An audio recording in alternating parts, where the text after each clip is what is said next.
Hello friends, welcome to YouTube.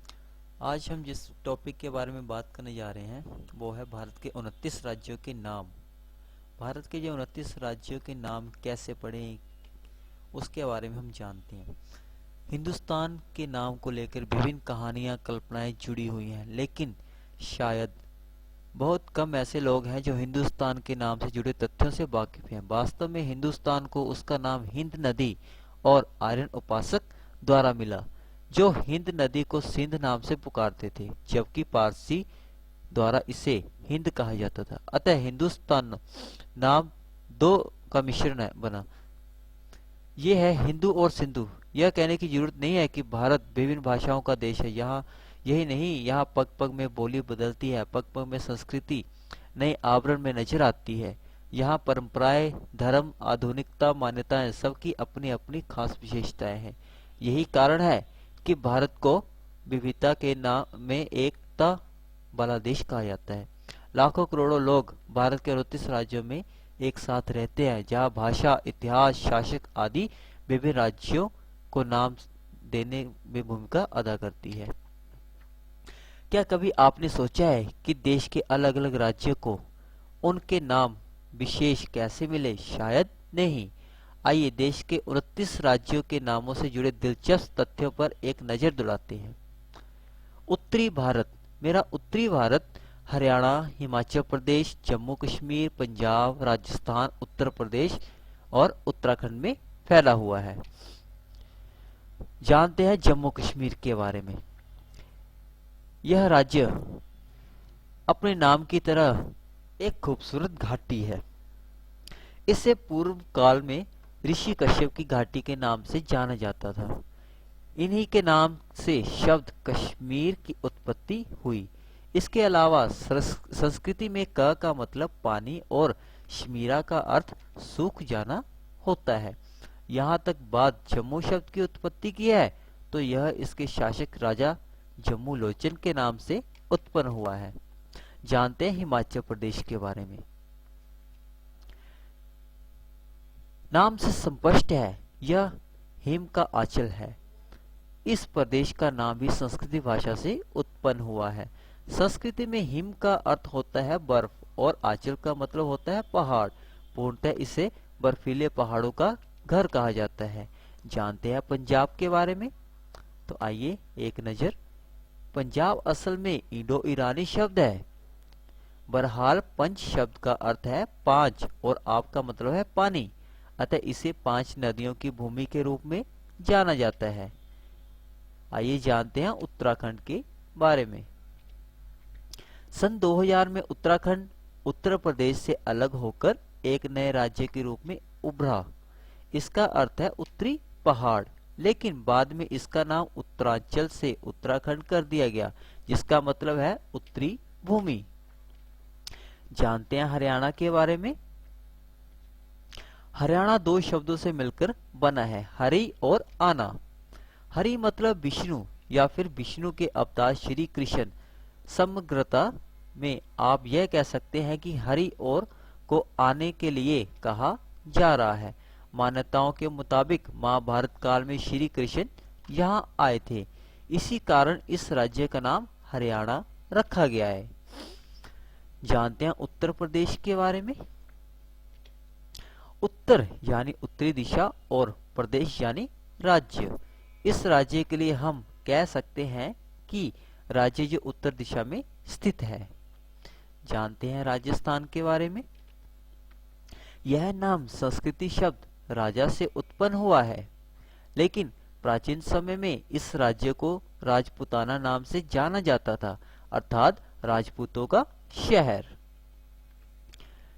पूर्वी भारत की अगर हम बात करें तो पूर्वी भारत मेरा बिहार, झारखंड, उड़ीसा और पश्चिम बंगाल में फैला हुआ है।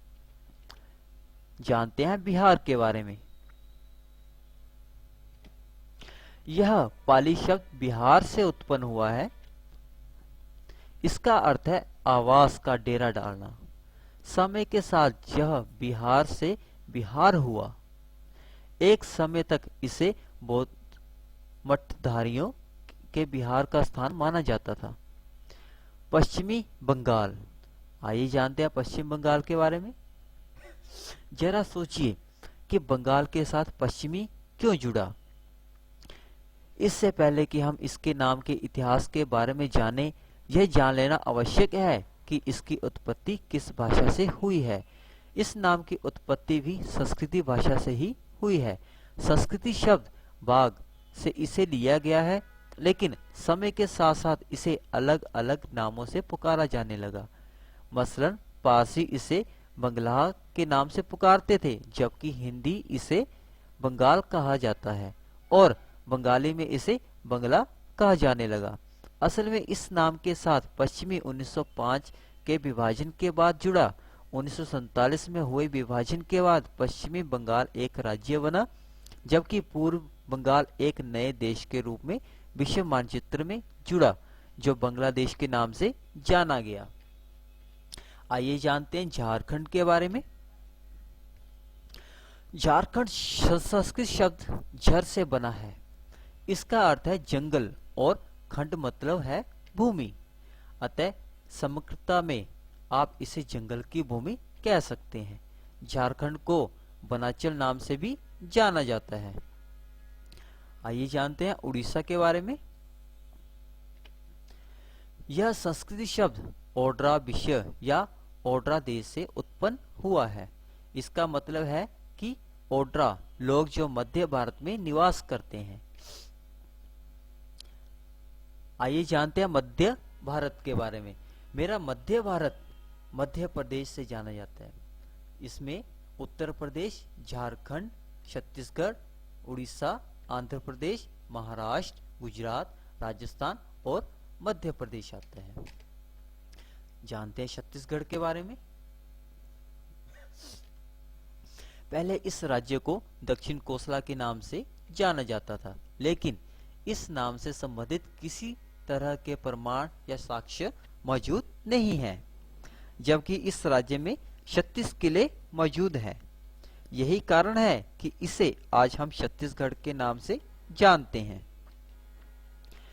जानते हैं मध्य प्रदेश के बारे में। मध्य प्रदेश मतलब मध्य में स्थित राज्य।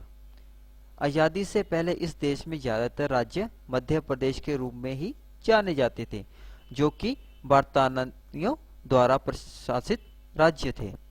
सन 1950 में सेंट्रल प्रोविंस और बरार, मकरई और छत्तीसगढ़ के साथ मिलकर सेंट्रल प्रोविंस के रूप में जाने लगे। अब जानते हैं पश्चिम भारत के बारे में। इसमें गुजरात, महाराष्ट्र और गोवा। जानते हैं गुजरात के बारे में। इसकी उत्पत्ति गुजरात से हुई है। असल में यह वह भूमि है जो 700 से 800 में गुजरों द्वारा शासित थी, अतः इसे गुजरों की भूमि कहा जाता था।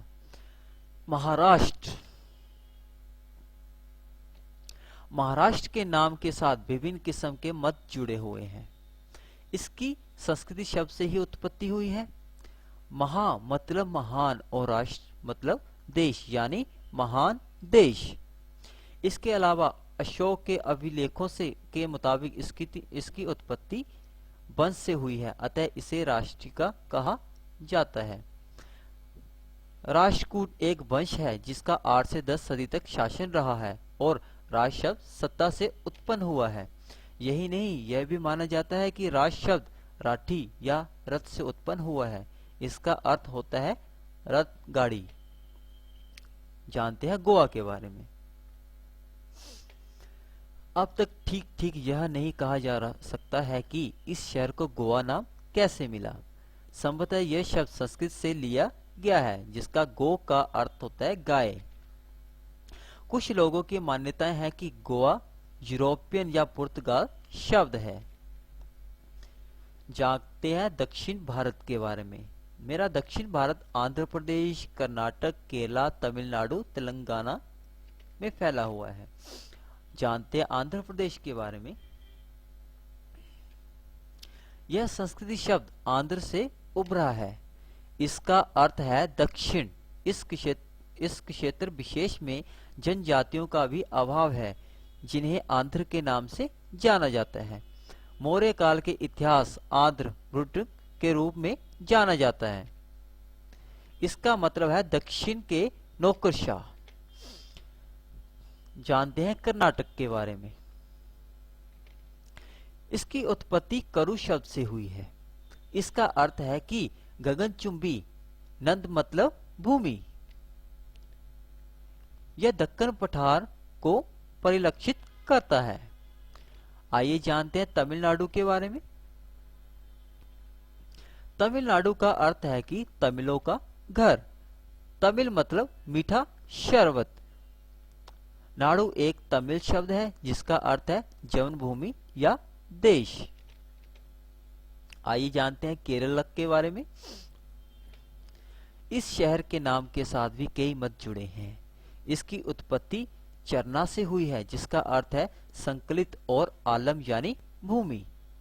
केरलम शब्द चेरा शब्द के शासनों से उत्पन्न हुआ है जो कि 1 से 5 एडी तक मौजूद रहे। शब्द बना चेरा आलम, अतः इसका नाम बदलकर केरलम हुआ।